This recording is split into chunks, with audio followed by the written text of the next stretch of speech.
Hello les cancers, j'espère que vous allez bien. Alors je vais faire votre guidance amoureuse pour ce mois de janvier 2026. Donc comme d'habitude, prenez seulement les messages qui vous parlent, ça ne pourra pas parler à tous les cancers.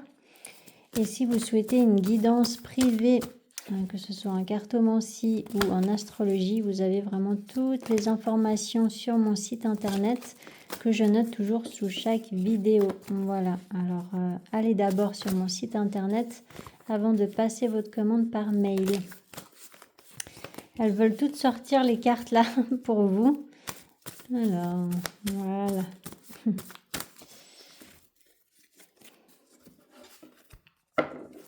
Et je vais commencer avec l'oracle Rumi pour connaître votre message principal de ce mois de janvier. Pour le signe du zodiaque du Cancer, pour ce mois de janvier 2026. Je ne sais pas si vous avez vu, mais quand je mélangeais les cartes, il y avait également la carte de la mort qui était sortie. Donc bon, c'était pas pour rien à mon avis. Donc c'est une mort symbolique, hein. Ça veut dire que vous êtes à la fin d'un cycle probablement.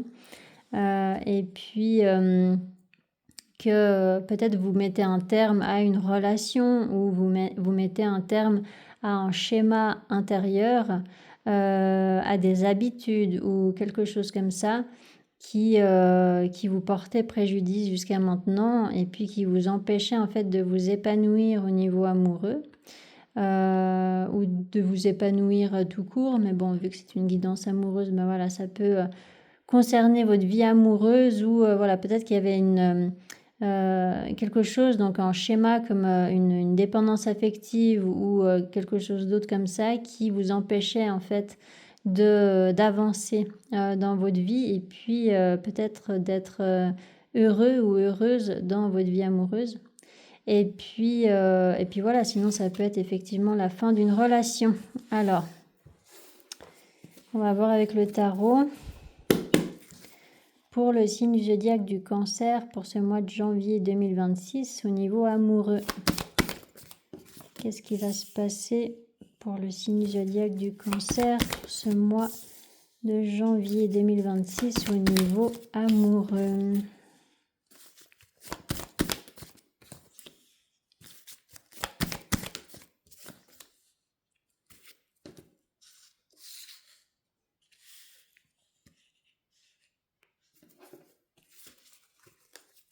Alors, avec cette fille de Pentacle, le jugement, le 8 de bâton, l'empereur, l'as de coupe, 9 de bâton, le 2 d'épée, le magicien,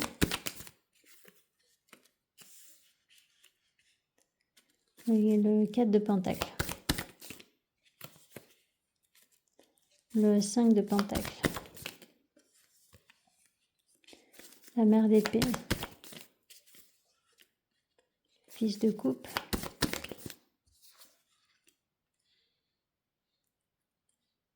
quatre de bâton, le soleil, l'as de bâton, la carte de la mort, le 8 de pentacle,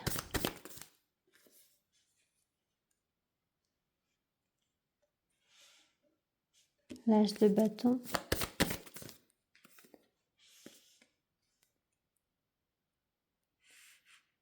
et le 2 de coupe. Une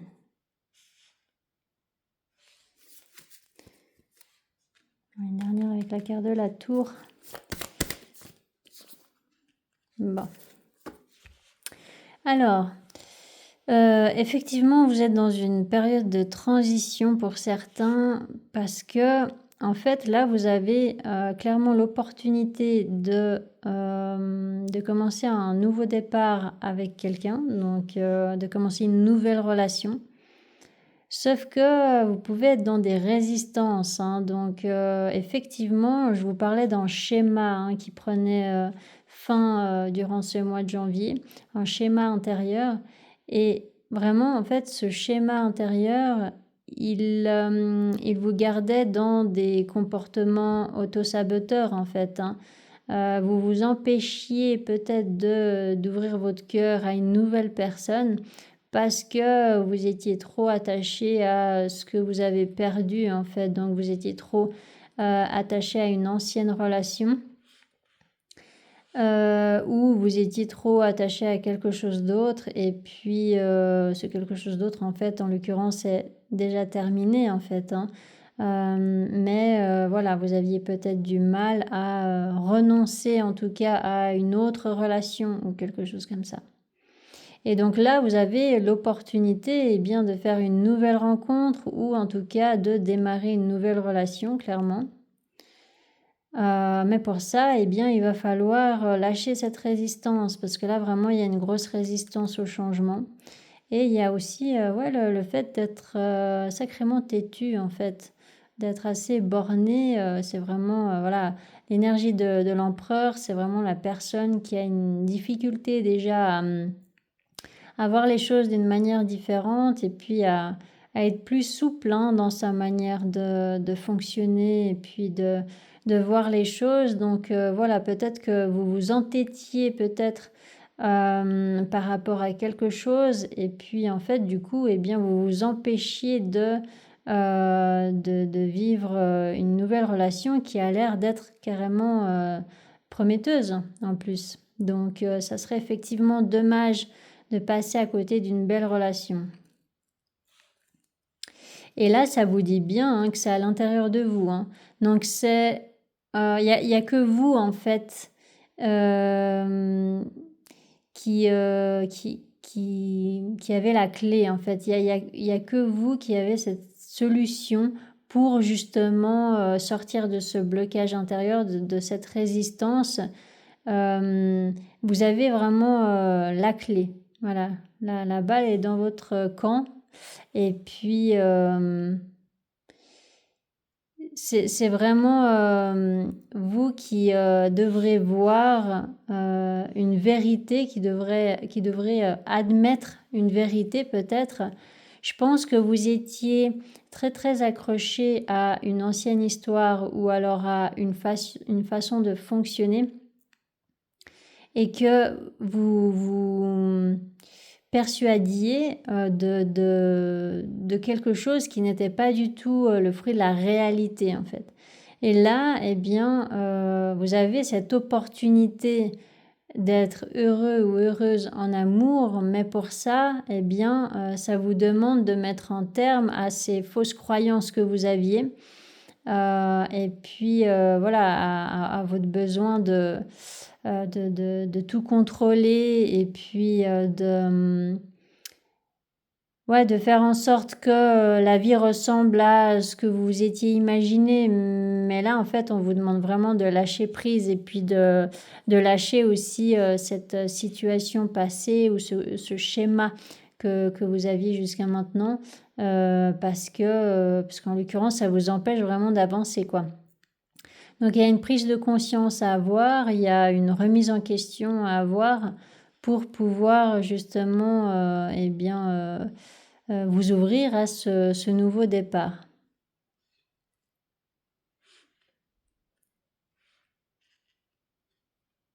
Donc, je pense que vous allez y arriver. Et puis que, en fait, c'était un long apprentissage, c'était une grosse leçon de vie pour vous, pour vous défaire justement de ce quelque chose, de ce schéma ou de cette relation. C'était un long processus pour que vous puissiez voilà, beaucoup apprendre sur vous-même, apprendre sur la vie, apprendre sur les autres, sur l'amour aussi en général. Voilà, c'était vraiment une grande leçon. Et là, vous arrivez au bout en fait de tout ce processus-là, ce travail intérieur. Et du coup, eh bien, ça va vous permettre d'y voir beaucoup plus clair à la fin du mois et puis de prendre enfin une décision. Donc peut-être que là, comment dire, vous ne vous permettez peut-être pas encore de vous ouvrir à cette nouvelle personne et puis à la fin du mois, voilà, une fois que vous arriverez vraiment à la fin de ce processus de travail intérieur, eh bien vous allez enfin donner une réponse peut-être à cette personne qui attend patiemment, j'ai l'impression, que vous soyez prêt ou prête à lui ouvrir son cœur, votre cœur, pardon. Vous voyez? Donc voilà, alors avec cette carte de la justice, l'impératrice, voilà. Donc vous allez vous ouvrir tout doucement à cette personne et vous allez du coup avancer tout doucement dans ce déblocage en fait, hein. Vous êtes en train de débloquer vraiment ce domaine amoureux qui pouvait peut-être pas mal stagner ou avoir un côté répétitif depuis un certain temps. Vous vous sentiez peut-être délaissé ou vous aviez peut-être l'impression de ne pas avoir de chance ou vous aviez peut-être l'impression que vous étiez constamment en attente par rapport à quelqu'un ou toujours déçu ou voilà des choses comme ça. Et en fait, c'est simplement que vous aviez besoin d'accepter que ce qui ne fonctionnait pas jusqu'à maintenant n'était pas pour vous parce qu'il y avait autre chose de bien mieux, hein, de bien plus en accord avec vos besoins et puis avec la personne que vous êtes, quoi.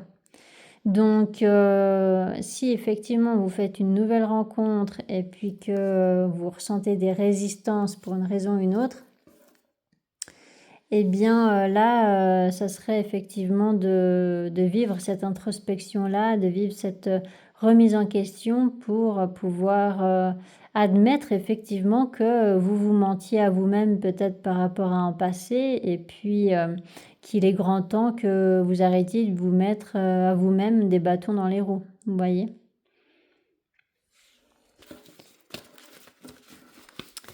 Donc je vais faire le tirage avec l'oracle.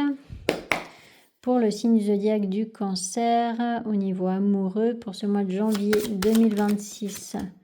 Qu'est-ce qui va se passer pour les cancers au niveau amoureux? C'est exactement le même message. C'est assez fou quand même, hein. La résistance au changement, là, c'est assez impressionnant. Pour les cancers au niveau amoureux.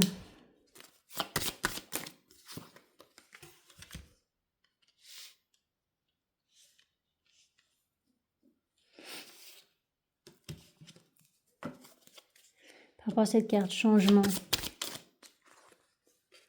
Verdict. Carrefour.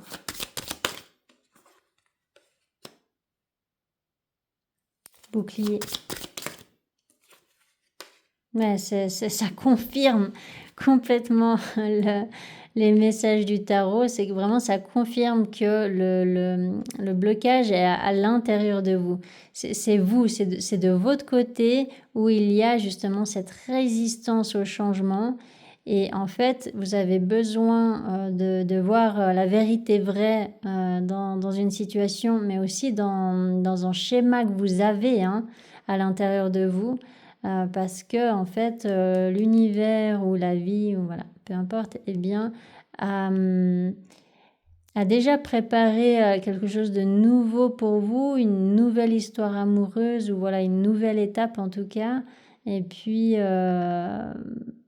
tant que vous êtes dans la résistance comme ça peut pas se concrétiser dans la matière en fait. Donc là, vous êtes vraiment invité à lâcher prise et puis à admettre, mais il y a vraiment une remise en question. Je sens vraiment qu'il y a besoin d'admettre que, eh bien, vous étiez dans une lutte inutile parce que, en fait, vous nagiez à contre-courant. vous vous fatiguiez tout seul ou toute seule dans une situation parce que vous vous répétiez: «Non, mais ça doit être cette personne et personne d'autre, ça doit être cette situation, comme ci, comme ça». Ben non, c'est pas ça. Si ça continue à pas, fonctionner, si ça continue à, voilà, à stagner et cetera, c'est qu'il y a quelque chose à comprendre au bout d'un moment, et du coup, voilà, là, c'est ce que vous êtes en train de d'intégrer comme leçon. Alors avec cette carte enfant qui représente justement ce nouveau départ, cette carte santé, jalousie, fécondité, voyage, accusation, parole, séparation, correspondance, projection, argent, contrat. Ouais, là, c'est plus au niveau matériel. Alors, comment dire? Comment je pourrais dire ça? En fait, il y avait votre entêtement peut-être par rapport à une situation qui ne fonctionnait pas et puis vous restiez, voilà, dans cette situation-là qui ne vous respectait pas du tout en l'occurrence. Mais d'un autre côté, il y a aussi le fait que, ben, l'autre personne en face de vous, vous connaît assez bien pour savoir, quels mots utiliser pour que vous restiez, en fait, dans cette situation qui ne vous convient pas, vous voyez? Donc voilà, il y a besoin d'y voir clair, de lire entre les lignes et puis de prendre suffisamment de distance pour voir clairement une situation. Et là, voilà, peut-être que vous étiez face à une personne qui profitait de votre amour peut-être, qui profitait de votre, comment dire? J'allais dire innocence parce que ça me fait un peu penser, ouais, à l'innocence d'une personne qui est crédule au final, hein. Alors je suis pas du tout dans le jugement en disant ça, hein. C'est vraiment que, voilà, parfois, quand on aime une personne, on se rend pas forcément compte tout de suite que, l'autre personne, est fourbe au final, hein. Donc voilà, là, il peut y avoir quand même une personne en face de vous qui est pas forcément saine et puis, qui vous fait tourner un bourrique et puis qui ne vous respecte pas du tout, quoi. Il peut y avoir, une triangulaire où il peut y avoir, de l'infidélité, où il peut y avoir des mensonges, des fausses promesses, des choses comme ça. Et de la manipulation par les mots, parce que comme je vous ai dit, cette personne, peut-être qu'elle vous connaît bien assez pour savoir quoi vous dire, pour ne pas que vous distanciez d'elle, en fait. Et c'est par rapport à ça, en fait, que vous devez voir une vérité pour arrêter de vous faire subir ça, en fait. Hein. Euh, vous n'avez plus à vivre une situation irrespectueuse comme ça. Du coup, là, vous avez l'opportunité de prendre un nouveau départ, mais pour ça, il va falloir effectivement vous distancer de cette personne pas très très saine. Et puis, si c'est pas une personne, ça peut être aussi un schéma intérieur, comme je vous ai dit aussi avant. Euh, et là, ça peut être clairement une dépendance affective par rapport à quelqu'un. C'est de ne plus vous mentir à vous-même. Là, mais j'ai l'impression, ça me dit quelque chose, j'ai l'impression que je vous ai déjà parlé d'illusion le mois passé, non? Ça me dit quelque chose là, tout d'un coup, mais je crois que c'était pour les cancers, où il y avait une histoire de devoir voir la vérité vraie en fait dans une situation. Et là, en fait, vous êtes en train d'arriver au bout de ce processus-là, justement. Hein. Donc, ça s'est pas fait en un mois, apparemment. Et c'est bien normal, parce que si vous étiez vraiment embourbé dans une situation avec une personne qui profitait de vous, eh bien, ça a pris peut-être même plusieurs mois pour pour y voir vraiment clair et puis pour comprendre que vous devez prendre vos distances avec cette personne. Donc, voilà, des fois, il y a des personnes qui me disent oui, mais vous savez, il existe des relations de flammes jumelles, tout ça, qui sont pas forcément simples et tout ça. Mais je veux dire, quand je sens que c'est une relation flamme jumelle, je le dis. Et puis quand je sens que il y a des fausses croyances et puis des illusions, je le dis aussi. Donc, je veux dire, flamme jumelle ou non, comprenez que c'est pas important dans le sens où toutes les relations, qu'elles soient flamme jumelle, âme sœur, karmique ou autre, peu importe, toutes les relations vous feront travailler sur vous d'une manière ou d'une autre. Donc le processus de travail intérieur, c'est le même. C'est juste que les flammes jumelles ou voilà, les relations karmiques, c'est particulièrement fort parce que ça travaille sur les vies intérieures pour les karmiques, mais ça travaille aussi sur plusieurs plans hein, aussi pour les FJ, enfin pour les relations flammes jumelles. Mais là n'est pas la question en fait. C'est qu'il y a énormément, mais je ne sais pas si vous rendez compte du nombre de personnes qui pensent être dans une relation flamme jumelle parce qu'elles sont dans des relations toxiques. Et ça, c'est un fait. C'est quelque chose que j'ai constaté depuis des années et des années. Donc, il y a ce besoin, au bout d'un moment, de comprendre et d'admettre quand vous n'êtes pas dans un lien comme ça. Et surtout, j'aimerais aussi vous rappeler que le lien flamme jumelle, il n'est pas tout beau, tout rose, d'accord?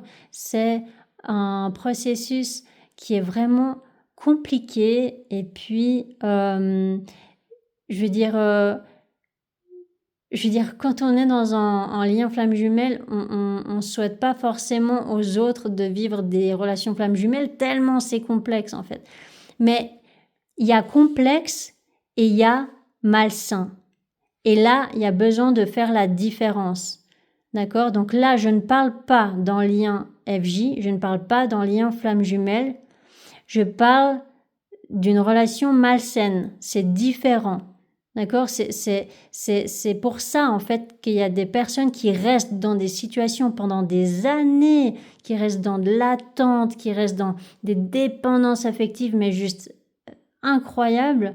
Tout ça parce que il y a quelqu'un qui leur a dit un jour qu'elles étaient dans un lien flamme jumelle, alors que concrètement, il n'y a pas de preuves concrètes. Je veux dire, quand vous êtes dans un lien flamme jumelle, il y a des preuves concrètes quand même. Hein. Il y a des choses qui montrent qu'il n'y a pas de doute. Et même si vous étiez dans un lien flamme jumelle, vous n'avez pas la garantie que vous allez vous unir avec cette personne dans cette vie-là. D'accord?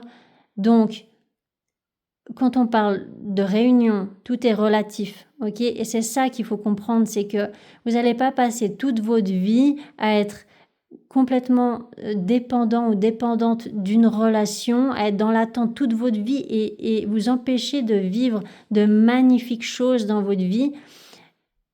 Et peut-être que l'autre personne va jamais répondre à vos attentes. Vous voyez, donc vraiment, là, c'est plus un message de prévention que je rajoute à cette guidance, c'est que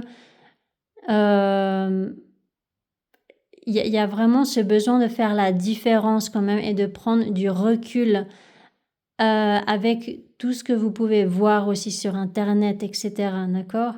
Parce que vraiment, ça peut être destructeur, surtout si vous avez des schémas de dépendance affective, etc. Okay? Et là, en tout cas, par rapport à cette histoire qui est sortie dans votre guidance, là, dans la guidance pour le signe du zodiaque du Cancer, donc peut-être que ça ne vous parlera pas, mais là, en l'occurrence, je parle d'une relation qui est malsaine, ok? Donc, ça ne vous respecte pas, il y a du mensonge, des non-dits, un manque de respect, et là, je ne vois pas d'amour, d'accord? Donc ça, c'est vraiment par rapport au message de cette guidance. Donc, voilà, Ensuite, pour les personnes qui ne sont pas d'accord ou à qui ça ne parlera pas, bah ça ne parlera pas. Et pour les personnes qui souhaitent rester dans des illusions, oui, mais bon, nanan, il va revenir, nanan, il faut juste être dans la patience. Bah écoutez, vous faites ce que vous voulez, d'accord? Moi, je dis vraiment les messages exprimés dans les guidances et après, vous en faites ce que vous voulez de ces informations, d'accord? Mais au bout d'un moment, en fait, si je vous dis tout ça, c'est juste que là, c'est vrai que j'ai l'impression il y a ce besoin, en fait, que je vous secoue un petit peu avec mes mots parce que là, il y a vraiment une grosse résistance. Et si je vous dis tout ça, c'est pour casser ces résistances un peu, hein, pour vous aider à voir les choses d'une manière différente, même si c'est pas forcément des mots qui vous feront plaisir peut-être, mais sachez que c'est vraiment pour vous aider et pour vous permettre surtout de vous épanouir enfin, de prendre les bonnes décisions pour vous et puis de pouvoir pour pouvoir accueillir ces belles opportunités de relations saines, hein, pour que vous puissiez vraiment continuer à grandir et puis euh, ressentir cette joie et puis cet amour à nouveau, d'accord? Parce que là, en l'occurrence, ça n'a pas l'air d'être le cas, ok? Donc, c'est vraiment pour vous aider à lâcher prise par rapport à ce qui ne fonctionne pas, d'accord? Donc, voilà, il y a vraiment une vérité à comprendre. Et donc, pour certains d'entre vous, eh bien, là, ça va être compris. Et puis, à la fin du mois, il y a l'air d'y avoir quand même une réussite, mais par rapport à un contrat au niveau immobilier peut-être, au niveau professionnel. Et puis voilà, il peut y avoir des organisations, de la paperasse ou des choses comme ça à gérer pour pouvoir officialiser, voilà, soit un contrat de travail, soit un contrat de bail, ou voilà, mais il y a vraiment une réussite par rapport à ça. Donc en fait, c'est comme si vous retrouviez votre indépendance et puis que vous décidiez consciemment de construire une nouvelle base, hein, pour pouvoir ensuite eh bien, avancer pleinement dans votre vie amoureuse. Vous voyez? Donc là, ce mois de janvier, c'est vrai que j'ai remarqué, et puis d'ailleurs, c'est tout à fait en accord avec les énergies astrologiques, c'est que j'ai remarqué que ce mois de janvier, c'est la dernière ligne droite en fait pour se défaire de ce qui ne convient pas et puis ce qui est obsolète. Et puis pour organiser surtout, voilà, pour vivre des introspections, etc. Mais aussi pour organiser ce nouveau départ qui va vraiment prendre une nouvelle tournure dès février en fait, parce qu'il y aura vraiment des énergies astrologiques particulièrement importantes. Et puis voilà, donc janvier, c'est vraiment voilà, la préparation, comme si en fait l'année 2026 allait vraiment commencer en février en fait. Vous voyez? Voilà. Voilà pour vous les cancers. Bon, je sais bien que c'est un petit peu bousculant là, cette guidance, mais vraiment, je vous dis tout ça avec bienveillance. C'est vraiment pour vous aider. Donc voilà, si jamais ça vous a parlé ou que ça vous a aidé, n'hésitez pas à mettre en commentaire. Et puis, n'hésitez pas à vous abonner aussi si ce n'est pas encore fait. Et je vous souhaite en tout cas eh bien, une très belle année 2026 et puis un magnifique mois de janvier. Allez, ciao, ciao.